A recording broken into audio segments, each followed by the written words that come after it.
All right, well, we're in our second week of our dinner conversation series. And as I've thought about the kind of conversations our family had around our dinner table as I was growing up, or wherever our family was hanging out, maybe most specifically with my parents, I remember I had a favorite phrase.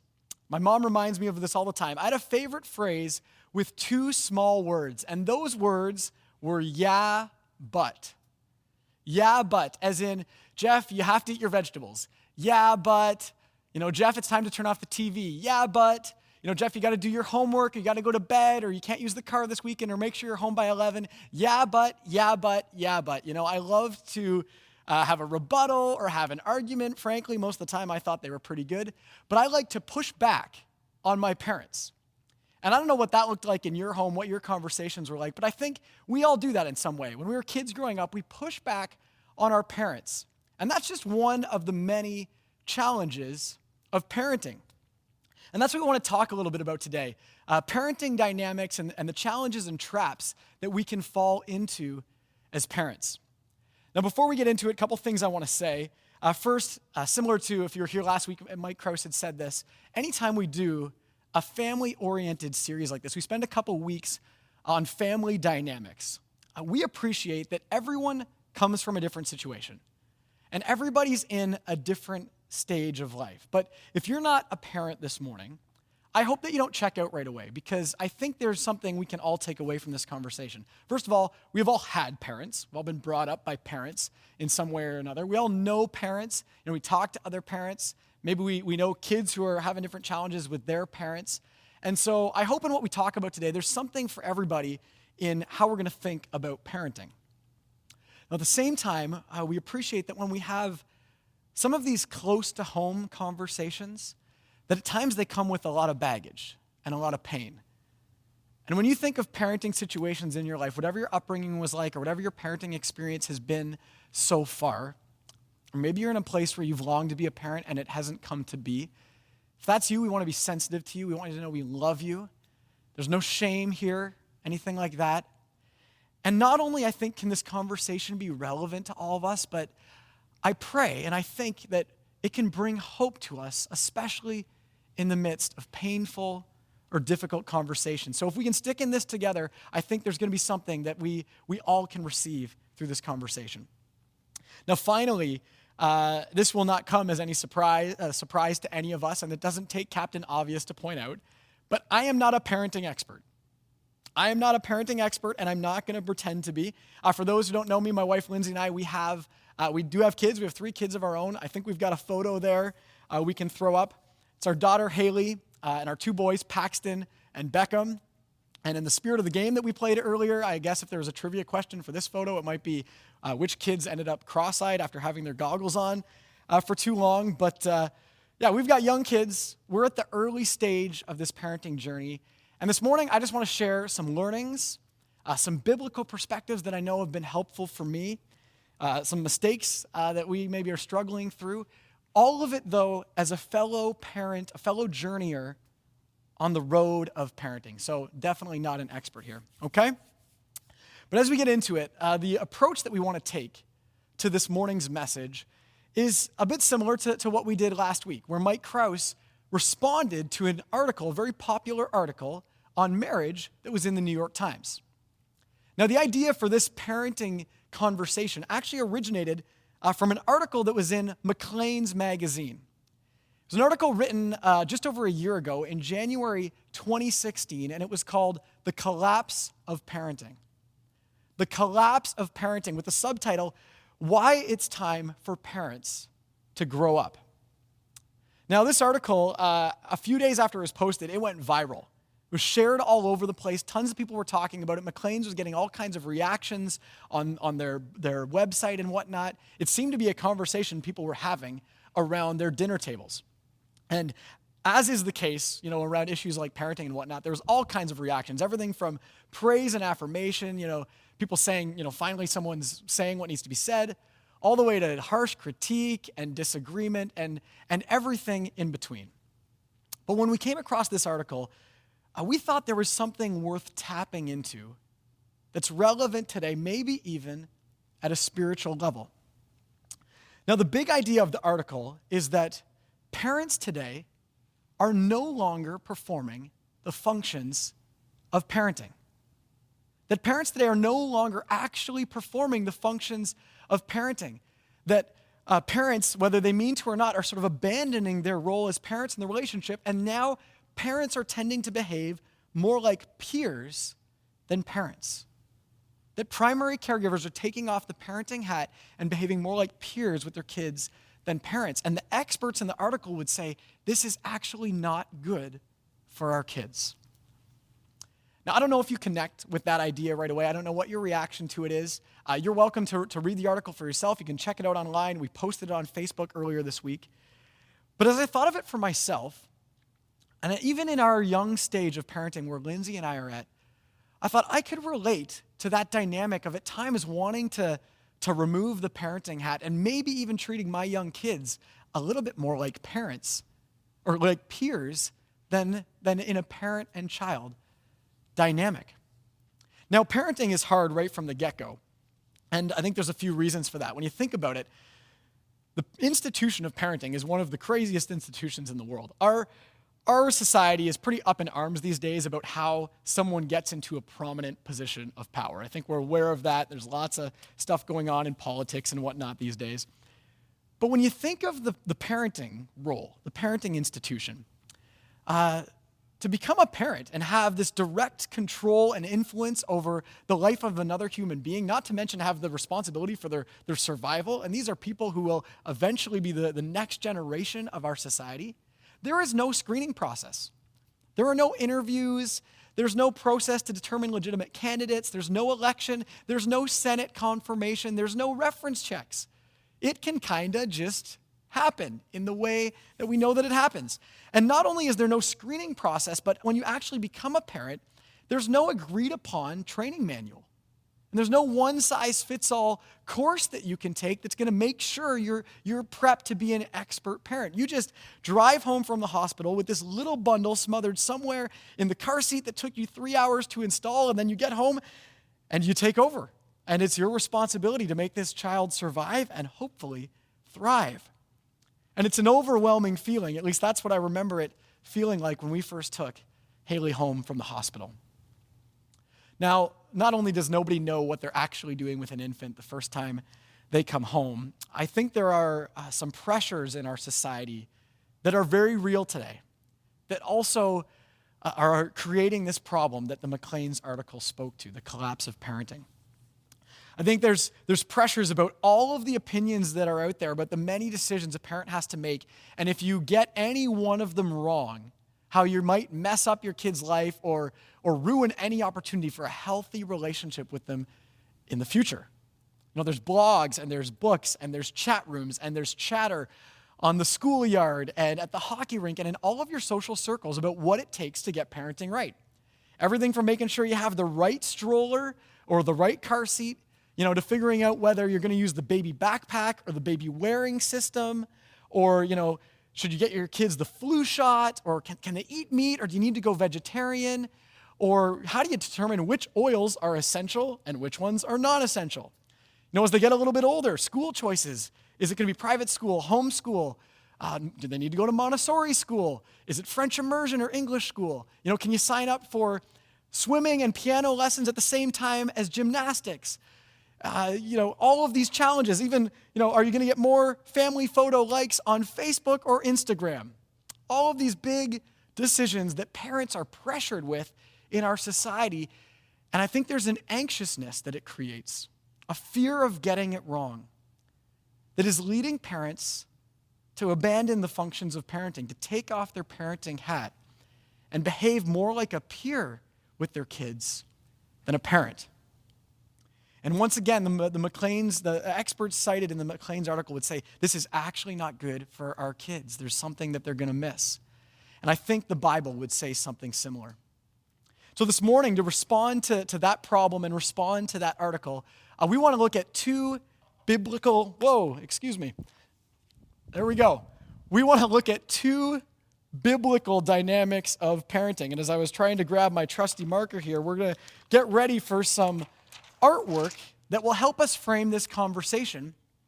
and hopefully help it stick in our memory a little bit as we map some of this out. And so I've got what is a very compelling picture here of the larger character who's going to serve as our parent. They're a little bit stressed out, as you can see. And then we've got Johnny or Jenny, child down here. They're happy-go-lucky and feeling good down here as we map out these two parenting dynamics. So the first one we want to talk about is a parent's responsibility to actually fulfill their role as parent. In direct response to this collapse of parenting problem, the first thing a parent needs to do is actually embrace their role, to fulfill their role as parent. And we want to talk about how the Bible speaks to the fulfilling of this role. And the first thing we're going to look at comes from Psalm 127, and it's about owning the parent-child dynamic. Psalm 127, verses 3-5, it says, "Children are a gift from the Lord. They are a reward from him. Children born to young parents are like arrows in a warrior's hands. How joyful is the one whose quiver is full of them." This verse tells us that children are a gift from the Lord. They're a reward from him. And the first thing we need to think about is how God has set up the parent-child dynamic to work. And that children are this gift and this benefit and blessing to the parents, and not the other way around. That's sort of the default structure. And I think sometimes we confuse that and we flip that on its head. And it's not to say that that's the whole story, that parents are just for their kids' enjoyment, or kids are just for their parents' enjoyment. We'll get to the rest of the story, but I think it's sometimes a missing ingredient for us. Now, I also want to say that this verse, when it says children are a gift from the Lord or a reward from him, it's not saying that, if you have kids or you don't have kids, it's because of some reward dynamic with God. It's just painting this picture of the joy, like a warrior with arrows in his quiver, the joy that kids are to bring to their parents. And so we need to start by owning this dynamic of the parent and child relationship if we're going to fulfill our role. Now, secondly, when it comes to owning our role, we need to do so in a loving fashion. To fulfill our role as parents, we need to own our role in a loving fashion. Now, you might say, this goes without saying, because I think any of us would agree, that a parent's first job is to love their kids like crazy. If there's anyone here today who that wasn't your experience growing up, your parents, they didn't really have those kinds of intentions and treat you in a loving fashion, I want to say I'm sorry, and I know those wounds must be very deep. And I hope that a community like this is a place where some of those wounds can heal, because I think we all know that a parent's job is to love their kids well. But love is a very dynamic thing, a very broad thing. So what does it look like to do that? There's lots of things we could talk about, and around here we'd say looking at the life of Jesus is the best way to see what it means to love someone else. But when it comes to a parent-child dynamic, there's one thing I want to focus on that I think can help us love our kids, and I think it relates to this collapse of parenting problem. We'll look at just a short half verse from Ephesians 6, verse 4. The first half of that verse, it says, "Parents, do not exasperate your children." Parents, do not exasperate your children. What does it mean to exasperate someone? I think it's when we relate to them in a way that makes them feel bitter, frustrated, stressed, worn out, wound up. And it says, parents, don't do that to your children. We can't exasperate our kids. If we're going to own our role in a loving fashion, we can't exasperate them. And I think it's easy to fall into an exasperation trap these days. A few things that come to mind if we're going to avoid that. The first is that we can't live vicariously through our kids. Don't live vicariously through your kids, or I think that you'll exasperate them. Don't try to have them do everything you want them to do or you would want to do. You can't just have them do everything you wish you did as a kid. Our son Paxton, he's 5, and he played hockey for the first year of this season, and I grew up playing hockey. I love hockey. So fun to get him into it, be on the ice coaching with him. And I can already feel that temptation and pressure to really push him and want him to have extra ice times and start fantasizing about the NHL dreams. And I know I'm crazy in that regard. And so I need to ease up on that because he's just a kid and he doesn't want to go on the ice for too many extra times, even though he loves it. So I can't live vicariously through him. As well, we can't unfairly pressure our kids to be just like us, to just fit our mold, because some characteristics of our kids are going to be similar to us And some we're not going to know where they came from, but we need to adapt to who our kids are made to be. We also can't overly abandon our kids to screens and media. We live in a digital age, and that's not all bad, but it's easy to default to the TV or video game babysitter and just plunk our kids in front of screens so that we can avoid doing the role of parenting. And I think as much as they enjoy that sometimes, it's not good for them, and it is exasperating. As well, we don't want to overbusy them with programs and activities, having them move at such a pace that we can't keep up with, they can't keep up with, and the family can't keep up with. And finally, when it comes to loving our kids well and not exasperating them, I'd encourage us with our kids to say yes as often as we can. There are times where we need to say no, sort of set those boundaries. We're going to talk a little bit more about that. But I think sometimes we say no when what we really mean is, I don't feel like it.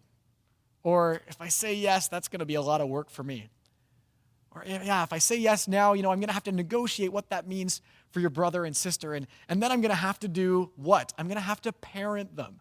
And that's part of the work that we are to do. So say yes as often as you can to your kids. I think that's one of the ways we can love them well and avoid some of these traps. Now, to fulfill our role, we got to own it, got to do it in a loving fashion. And thirdly, we need to lead our kids in a vision for life. We need to do the work of leading and instructing and guiding and giving our kids a vision for the life that we believe that God wants them to live, not just leaving them to fend for themselves. Proverbs 22, verse 6, it says this. It says, train up a child in the way they should go, and when they are old, they will not depart from it. Train up a child in the way they should go. This is the kind of leading. This is just one, again, bite-sized example of the kind of leading we need to do with our kids. We got to do the hard work of training them, of teaching them, of coaching them, of showing them how to live. And what's beautiful about this proverb is it gives us the hope that that instruction will stick with them throughout their lives. Now this says, train up the child in the way they should go, and when they are old, they will not depart from it. I don't believe this verse is sort of a magic formula or an automatic thing, because we all know there are parents in our community who have done that. They've trained up their kids really well. And as their kids grew up and became adults, they're not necessarily on the path that they had hoped for. And that's not your fault, because kids grow up and they get to make their own decisions. But the wisdom here is that we can hope for that and we can pray for that. And one of the most helpful things I ever heard about this verse, it was early on when we first became parents. A friend had said, you can actually translate this verse to say, train up a child according to their bent. Train up a child according to their bent, meaning you need to tailor and customize your training to your child's personality. You need to know what's special or unique about them and customize the training plan to fit their personality. I think of our kids, we're still figuring this out, but Haley at age 7, right now she's all about fairness and rightness. Everything has to be fair and everything has to be kind of black and white. Part of training her these days is helping her realize that life isn't always fair. And not everything is as black and white as she wants it to be. But we can affirm those values because those are great desires for justice and for right living. With Paxton these days, it's all about play. He wants to play with us all the time. Play Lego, play mini sticks, play Wii, whatever it is. And that's kind of the life of a 5-year-old. But we also have to teach him that life isn't just all fun and games and all play. We got to finish our meal. We got to do our homework. We got to do our reading, have a shower, get into bed. But it's important that we attentively invest in that playtime so that we have that credibility and that training access with him. With Beckham, our 3-year-old, just this week, Lindsay texted me when I got into work saying Beckham jumped off the top bunk of our boys' bunk beds, landed right on his face, had a bloody nose, cried for just a moment, and then was fine because he's such a tough kid. And he does seem to be a pretty tough kid, and he's pretty adventurous these days. And it's probably wise of us to teach him that you don't want to jump off the top bunk, sort of face first. But at the same time, I don't want to squash his adventurous spirit. So we got to learn to train up our children according to their bent. So this is the first spiritual dynamic, the biblical dynamic of parenting that we wanted to talk about. What it takes for a parent to fulfill their role as parent by owning their role in a loving fashion and leading their kids. Now, the second dynamic that we want to talk about, it applies a little bit more to the kids' role in the equation. And so kids in the room, I'd encourage you to listen up because this stuff is very important for you. But what I don't want us to miss is that it's the parent's responsibility to instill in their child the child's role in the dynamic. We are to fulfill our role as parents, and we're to instill in our children their role as kids. So how do we do that? We'll start by looking at one of the 10 commandments, some of the earliest instructions in the Bible. From Exodus 20, verse 12, it says this: honor your father and mother. Then you will live a long, full life in the land the Lord your God is giving you. Honor your father and mother. The first thing we need to instill in our kids is a sense of honor for authority, for structure, for their need for parental guidance, that they would honor that dynamic. This is kind of the yin to the yang of a parent owning their role, a child being instilled honor, to honor this dynamic. And very early on in these what's normally referred to as the 10 Commandments, as God is painting this picture for a whole and healthy life, within the top 5, this is number 5, is honor your father and mother. And remember, we're all a kid of somebody, and so it's important to remember that dynamic. Now, secondly, the second thing we need to instill in our kids is a listening posture. That they would listen to their parents. From Proverbs chapter 1, verses 8 and 9, it says, "So, my child, pay attention to your father's guidance, and do not ignore what your mother taught you. Wear their wisdom as a badge of honor and maturity, as fine jewelry around your neck." Right here we have this biblical instruction to kids to listen to your parents. And what's cool about this book of Proverbs, this ancient wisdom book, right at the beginning, it actually says that wisdom begins with God. But here, just a few verses later in that first chapter, it again affirms this parent-child dynamic and says, kids, you got to listen to your parents. And it doesn't say just listen to experienced parents or fun parents or interesting parents. It says listen to your father. Don't neglect the teaching of your mother. And obviously there's going to be exceptional cases where there's a negative experience in the dynamic. And as kids grow, their discernment has to grow. And it doesn't mean that they're never going to speak out or ask questions or push back to some extent. But the posture needs to be one of listening. And finally, when we instill honor in our kids and a listening posture, that translates into their actual behaviors. And they learn to obey. We'll look here at Ephesians 6, where the Apostle Paul connects this idea of obedience and honoring your father and mother. He says, "Children, obey your parents in the Lord, for this is right. Once again, honor your father and mother, which is the first commandment with a promise, so that it may go well with you, and so that you may enjoy long life on the earth." Kids, obey your parents. Now this concept, obedience, I think is fairly easy to get our heads around, and I don't think I need to convince any of the parents in the room that they want to instill obedience in their kids. They want their kids to listen to them. So for a moment, let me have a heart-to-heart with any of the kids in the room. And again, we're all a kid of somebody, but particularly those maybe living at home, still under their parents' guidance. You know that thing where your parents sometimes say, you'll thank me when you're older, or this hurts you more than it hurts me, or sorry, other way around. This hurts me more than it hurts you, when they're trying to apply discipline. Let's be honest, that stuff drives you crazy, right? I remember as a kid, that driving me crazy, thinking, you have no idea what I'm feeling or thinking. There's no way I'm going to thank you for this when I'm older. I'm going to do it so differently than you did it. There's no way this could hurt you more than it hurts me because I'm not getting to do what I want to do. I get what that feels like. I remember what that feels like. And here's the thing, as I've grown up some, now have kids of my own, I'm increasingly having an understanding of what's going on there and what really your parents are trying to do beyond whatever the issue is. With our kids right now, it's stuff like eat your vegetables, do your homework, go to bed on time, say sorry to your brother and sister, clean up, after a mess or whatever.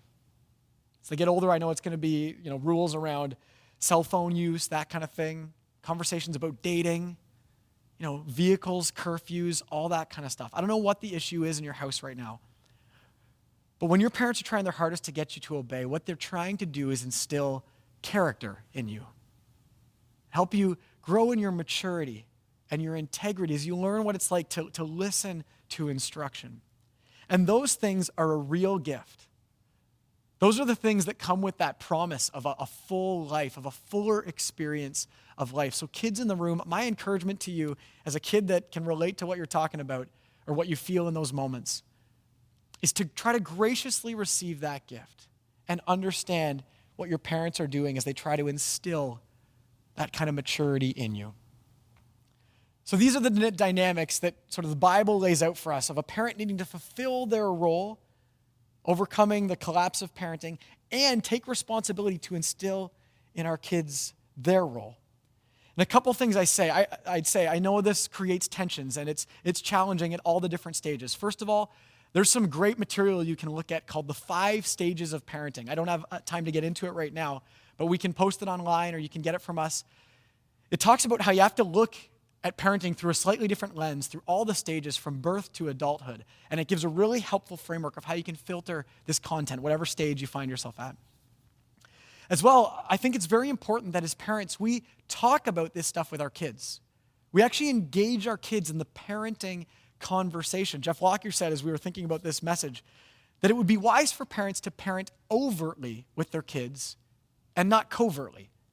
Meaning you talk about these strategies. You talk about what you're going to try to do. Talk about the expectations with your kids. Talk about where you feel confident and where you're worried you're going to struggle. You're honest with your mistakes. You don't just create the strategies in the back room covertly and then put your game face on and do your best. Engage your kids in the process, and I think they'll respond really well, and you'll learn a lot from each other.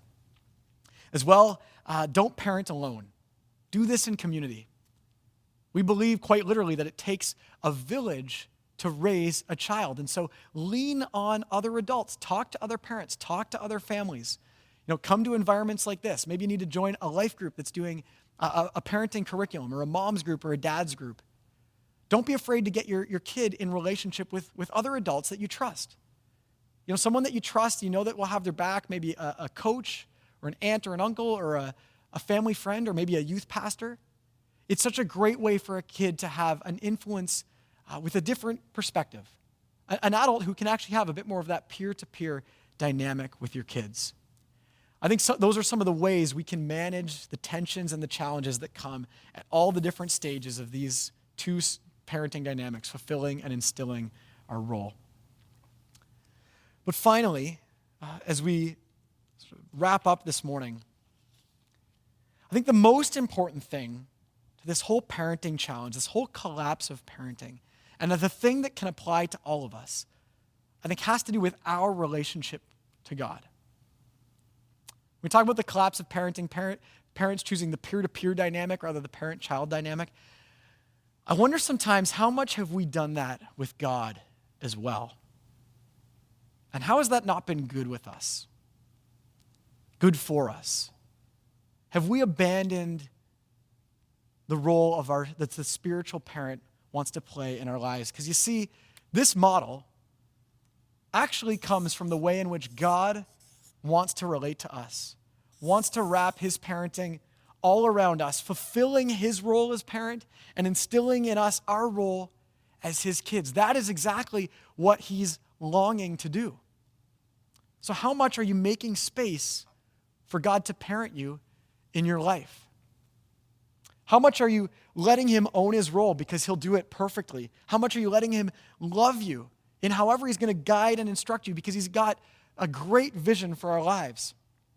Are you seeking to honor him by listening and obeying what he says? Listening through his word, through environments like this, through other people, through prayer.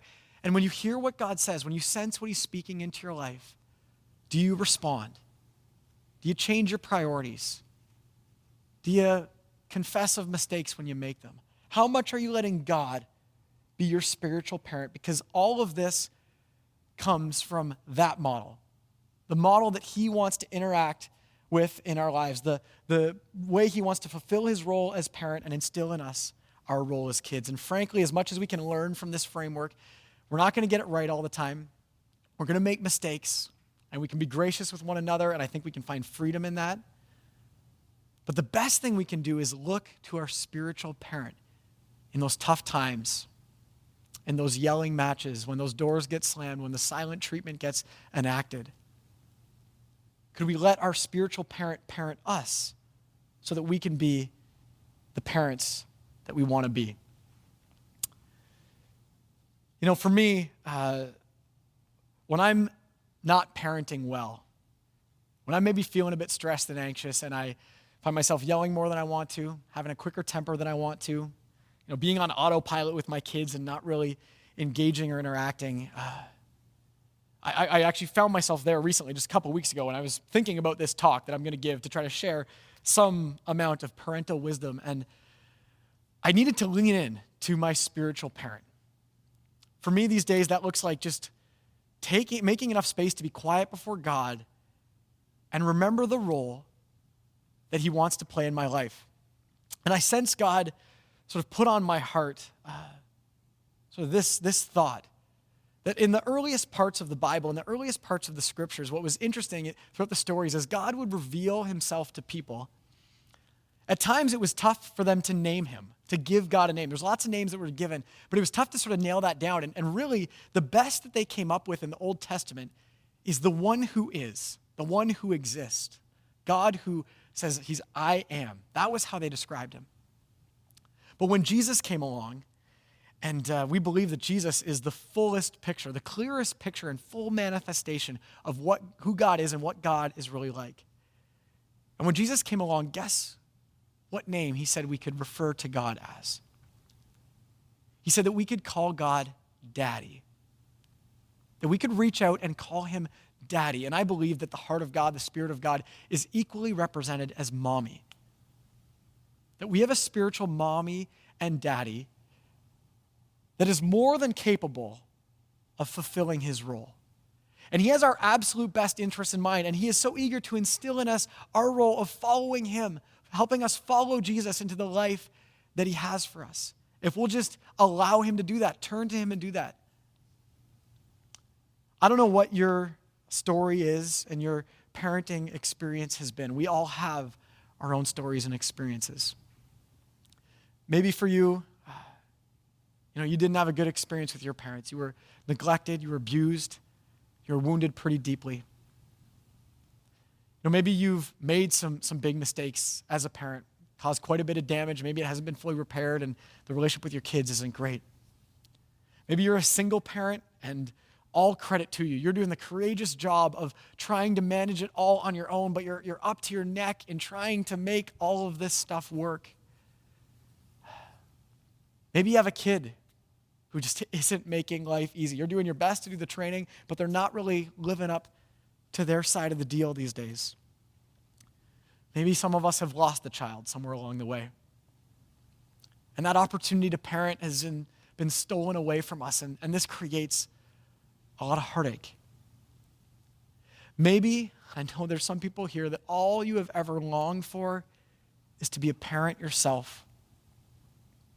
And it hasn't come to be, and with a pain and a despair that very few of us understand, that I know that I don't fully grasp, you're hurting inside. And you're wishing you could start enacting this stuff as a parent yourself. Guys, wherever we're at, we need to know that there is a parent we can turn to. There is a parent we can count on who will always be there. A daddy, a perfect daddy who will never leave us or forsake us. And he is there graciously, compassionately, lovingly, kindly, ready to just wrap himself around us and show us his love as the perfect father that he is. So guys, what's the secret to parenting? There's no magic formula. I hope some of this stuff helps us out. But I believe it starts with tapping into the parent who will perfectly fulfill his role, is eager to perfectly instill in us our role, and who is in the business of redeeming any of the brokenness in our fathers and mothers and any of the brokenness in our fathering and mothering him if we will just allow him. If we'll turn to our daddy and our spiritual parent. Let me pray for you this morning. Father, Daddy, I thank you for all of the families and all of the people represented here in our church. And we all have a different story and all of a different background. But thank you that the one constant is that you are there for us, that you love us, and that you want to be the perfect parent in our lives, and that is the model that we can follow to then be the best parents that we can be. So you help us along the way. So I pray this morning that we would open up our hearts to you, that we would reach out to you as our spiritual daddy, our spiritual mommy. We would trust you with our lives. We would align our lives and our priorities to you. We would be your kids the way that we are called to. And we would experience your incredible love as a result, God. We pray in the name of Jesus. Amen.